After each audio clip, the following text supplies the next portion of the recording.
ಒಂದು 4 ಟೀಮ್ ಮಾಡಿ ಅವ್ರ ಶೋಧನೆ ಕಾರ್ಯ ನಡೆದಿದೆ.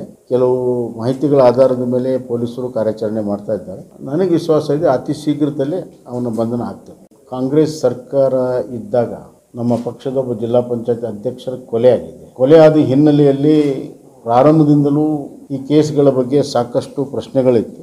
CBI ಒದಗಿಸಿದ್ದೇವೆ. ಅವ್ರು ಮಾಡಿರೋದ್ರ ಬಗ್ಗೆ ಕೋರ್ಟ್ ಕೂಡ ಸ್ಕ್ರೂಟಿನಿ ಮಾಡ್ತದೆ. ನಾನೇನು ಇದರಲ್ಲಿ ರಾಜಕೀಯ ಅಂಶ ಅಂತ ನನಗೇನು ಕಾಣಿಸ್ತಾ ಇಲ್ಲ. ಅದೆಲ್ಲ ಸತ್ಯಕ್ಷರು ಅವ್ರು ಹತಾಶರಾಗಿ ಈ ಥರ ಆರೋಪಗಳನ್ನು ಮಾಡಿ. ಈಗ ನೋಡಿ, ಲವ್ ಜಿಹಾದು ಮೊನ್ನೆ ಅಲಹಾಬಾದ್ ಕೋರ್ಟು ಒಂದು ಜಜ್ಮೆಂಟನ್ನು ಕೊಟ್ಟಾಗ ಮದುವೆಗಳ ಮುಖಾಂತರ ಕನ್ವರ್ಷನ್ ಮಾಡುವಂಥದ್ದು ಸರಿಯಲ್ಲ, ಇದಕ್ಕೆ ಸರಿಯಾದಂಥ ಕಾನೂನಿನ ಅವಶ್ಯಕತೆ ಇದೆ ಅನ್ನುವಂಥ ಮಾತನ್ನು ಅವ್ರು ಏನು ಹೇಳಿದರು. ಅದಾದಮೇಲೆ ಇಡೀ ದೇಶದಲ್ಲಿ ಚರ್ಚೆ ಆಗ್ತಾ ಇದೆ.